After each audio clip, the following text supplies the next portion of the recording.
Morning, P. Morning. What time is it? Too early. Emily was a very outgoing person. She loved people, she loved life. She loved her children. Mummy made me laugh when she used to tickle me and when she made the dog come and lick me in the face. Mummy, she was really nice. She was just amazing. We thought, you know, this was it. We were together, this was our life, and it was going brilliant. Want some toast? Yes, please. She rang me up at work one day and said, I don't feel very well. She went to the doctors. We need you to go for a blood test. Unfortunately, we think you've got leukemia.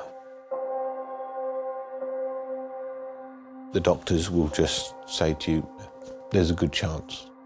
Her survival rate for the type of leukemia had was 90%.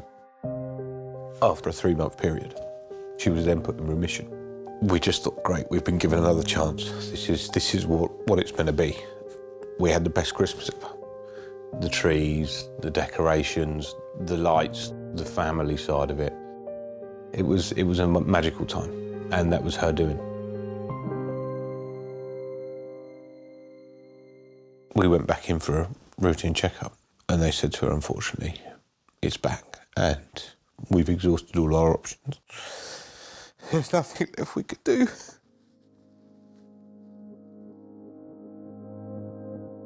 Emily just started getting weaker and weaker and weaker. And then we contacted Phyillis Tuckwell. When she left here in that ambulance to go there, was the last journey she would ever make.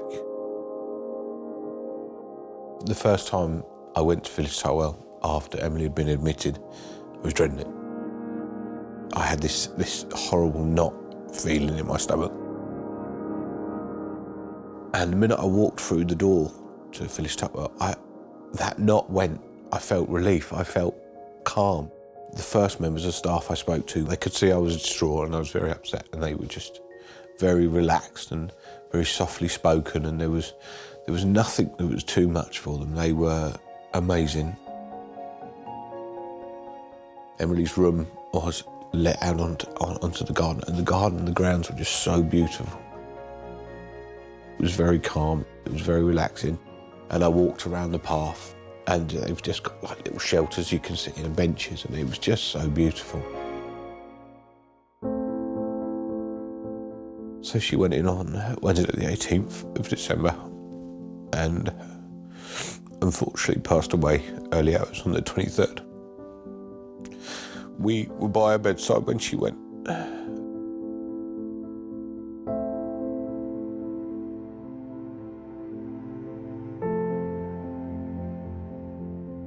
The days and months after Emily passed were just awful.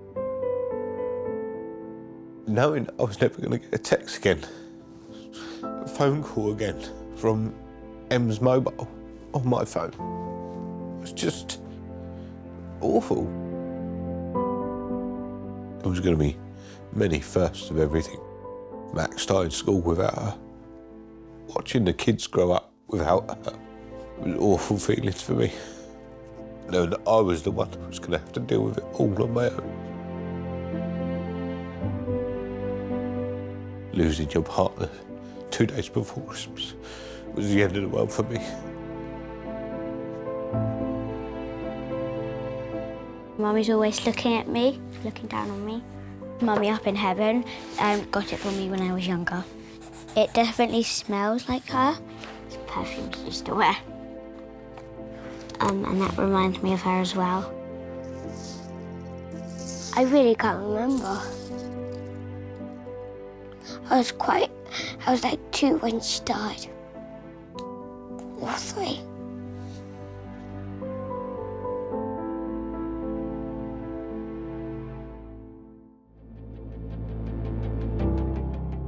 What we see here at the hospice is lots of people who are at the beginning of their bereavement journey. It can be a really isolating time, and that's where we at Phyillis Tuckwell in the counselling department can really help. Counselling can give you a safe space where that person isn't going to be judged. We're going to say, we understand we're really hearing you, and we know that what you're experiencing is really real for you. The reason I put Lois and Max and myself through counselling because I'd never been through anything like this before, and obviously Lois and Max being so young, they didn't really understand that they weren't going to see Mummy again. And to me, straight away, that was like, right, okay, I need to know how to deal with my children. I need to know that they feel comfortable with things. And where better to get it than from Phyillis Tuckwell. Should we write a letter to Mummy in heaven? Yeah. Come on then, put it in the heaven box, yeah? We also worked with children. They came to our support group, Little Rays. Through storytelling and crafts, we provide the children with a safe space where they can talk about their feelings so that they understand that what they're feeling is okay. We can't take away what's happened, but we can help them cope with it a little bit better.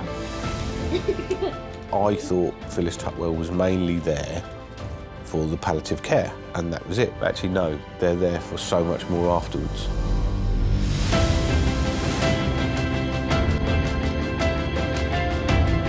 Without places like Phyillis Tuckwell, I don't know how we would go.